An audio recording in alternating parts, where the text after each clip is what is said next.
अंग्रेज भारत में इतना नहीं सताया होगा जितना अभी के मुसलमान अपने मोहल्ले के इमाम को सताता है।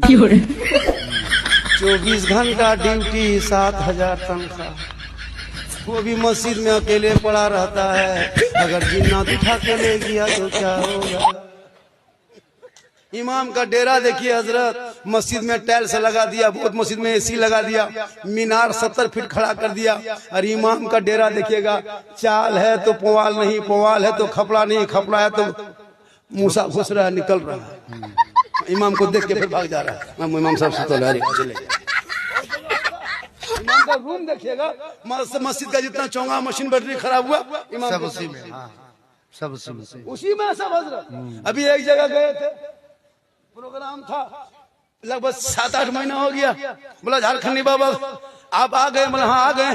बोला हजरत पूरा मेहमान कुटुंब गांव में भरा है, जलसा बड़ा है, इसलिए आपका डेरा मस्जिद में रखा है। मैंने कोई प्रॉब्लम नहीं, जहां रख दो, 2-4-5 घंटा रहना, सुबह फिर तो निकलना।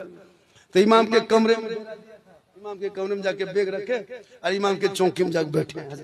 ठीक चौकी में बैठे और चौकी अपने अपने हिलने लगी। हम दौड़ के निकल गए, सोचे जलजला आ गया। बोला बाबा जलजला नहीं आया है, चौकी कील कांटी सब खुल के फेंकेगी। बोला यहाँ सदर सिंधी गांव में है कि नहीं? इमाम से बस सदर है, ठेकेदार है, सिक्योरिटी मताल है, मस्जिद आता नहीं।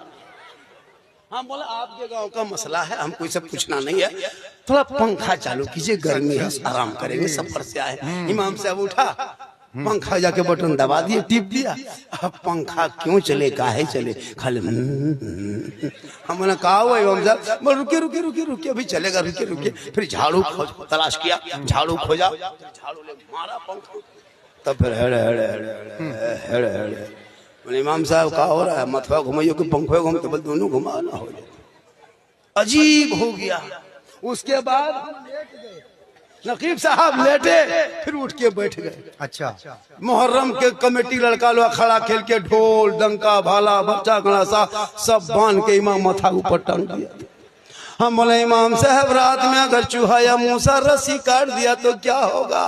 बोल सुबह तक हम भी शहीद हो जाएंगे।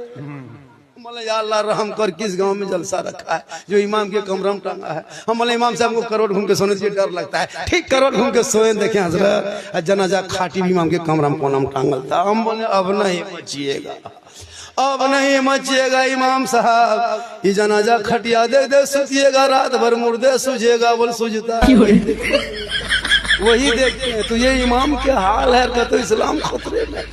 जो इमाम के कमरे में कोई जनाजा, बिल्कुल नहीं, बहुत अच्छा। हम ही लोग को बेवकूफ मिला। सही बात।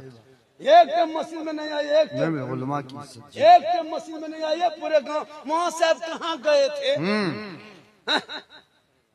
इमाम रखोगे भैया, इमाम 1-2 दिन जावे करेगा, बीवी है, बच्चा है। अगर नहीं जाने वाला इमाम रखना है तो निर्वंशिया इमाम रखो, जिसका बाल बच्चा कोई नहीं, निर्वंश रहेगा, उसका कोई वंश नहीं, उसी को रख लो, वो कहीं नहीं जाएगा। बाल बच्चा जावे करेगा, बेटी है, बेटा है, दामाद है, कोई बीवी बीमार है, अगर 2 दिन चला गया, ये मौलाना हिसाब किताब करना हो। अफसोस लगता है 2-4 दिन नहीं जा सकते। अगर कोई एक शर्त है, कोई कहीं मौलाना नहीं जाएगा, मौलाना मत रखिए, सीमेंट का मौलाना एकदम बना के खड़ा कर दीजिए, 24 घंटा पड़ा रहेगा, कहीं नहीं, रिमोट फिट कर दिया, खड़े रहेगा, ना पाली ना खाना ना तनख्वाह, मस्जिद में खड़ा है।